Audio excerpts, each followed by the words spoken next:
Hi everyone, I am blah, blah, blah. I can't wait to share this with you. This has been something I have been working on for 6 months. It's all about my poop. To give you some context, I recently spent 3 months in Italy. And as I was getting ready for this trip, I thought, how cool would it be to look at my microbiome before I left and then after I returned to see what the impact would be of changing my diet, changing my lifestyle, changing my time zone, all of the things that significantly impact our gut microbiome. And it took obviously a long time to allow my body to adapt, to wait for the stool test results, and they're finally here. So let's dive in. I was pretty shocked about my results. There were some things that shifted and changed, not for the best, but overall, it was really good. First up, I was looking at commensal bacteria, or quote, the healthy bacteria of the microbiome. For me, first up, my bifido went skyrocketed. I have a little image here. This is something that I have been working on for years. So you can see it has kind of slightly gone up, but going to Italy, it went through the freaking roof. It's an important bacteria for the overall balance of our microbiome. It is immune protective. It helps with gut lining. It produces certain B vitamins, specifically for women who are trying to get pregnant or are breastfeeding, have a baby.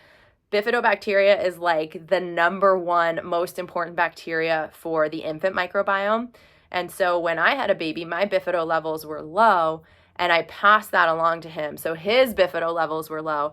I was able to bring his up with prebiotics and then integrating more glutinous products into his diet, glutinous foods, I should say. I was able to start to get mine up with that same prebiotic, but I just was blown away by the shift and the change here. Next up, we have Faecalibacterium, another commensal good bacteria that really focuses on immune function, the integrity of the gut lining, decreasing inflammation. That one had a pretty great change as well. I'll put that picture right here so you can see.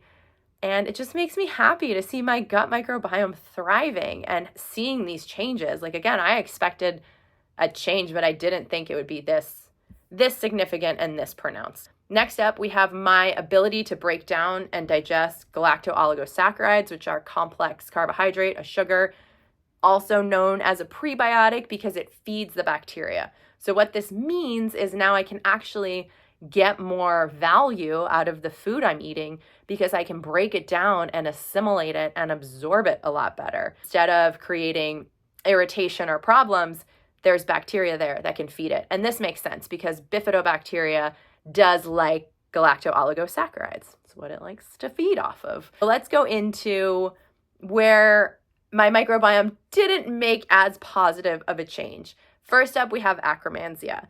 This is a bacteria that is really important to degrading mucus. Our intestines are covered in a mucus membrane, a mucus lining that helps keep it healthy. And Akkermansia takes away any unnecessary excess old mucus and clears it out so that our gut lining can stay super healthy, clean, and doing its job really well. It's interesting because I look at a lot of stool tests, not just my own. Akkermansia I have seen kind of be historically low in a lot of clients that I work with. I work with people that have digestive issues, things like IBS, dysbiosis, SIBO, bloating, constipation, diarrhea. Those are my peeps.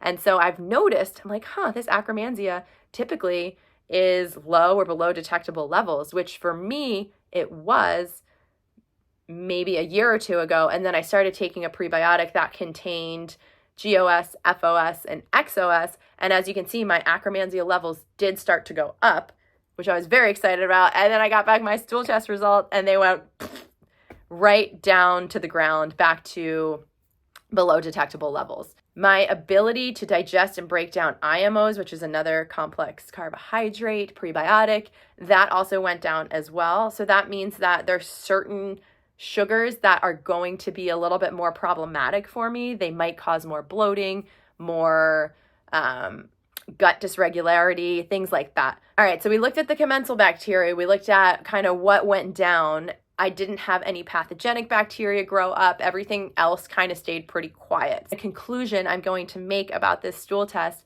is the importance of gluten. And that's something that's a little bit of a paradigm shift for me. I have encouraged gluten-free diets for a long time. Most of my career, I have looked at gluten as something that puts burden on the body, something most people cannot tolerate, and something ultimately that does more damage than good. Well, I've spent a lot of time nurturing my relationship with gluten. However, it was out of my diet for probably the last decade. It is an important part. I'm not allergic to it. I am sensitive to it. So I have to really focus on higher quality of gluten, not having it every single day, but definitely making it a part of my diet. So I'm looking at things like locally made organic sourdough breads, getting flour that's been imported from Europe because there's less pesticides on it, there's less gluten in that flour overall. I wrote an article about it. I'll link that below if you want to read more about gluten. Ultimately, what I do see is it feeds a lot of really important bacteria in our microbiome. I'm also focusing on bringing in more fermented foods like kefir, sauerkraut, pickles, non-dairy kefir, kimchi. All of those things are really important. I do want to point out that if you eat fermented foods or you're incorporating them and they're making you feel worse, then definitely stop. That's a really good indicator that your microbiome is imbalanced. There could be an overgrowth of opportunistic bacteria, an overgrowth of fungus can happen, like candida, that can impact our ability to tolerate fermented foods. I do also want to point out that my lifestyle changed a lot. I was walking, I was spending a lot more time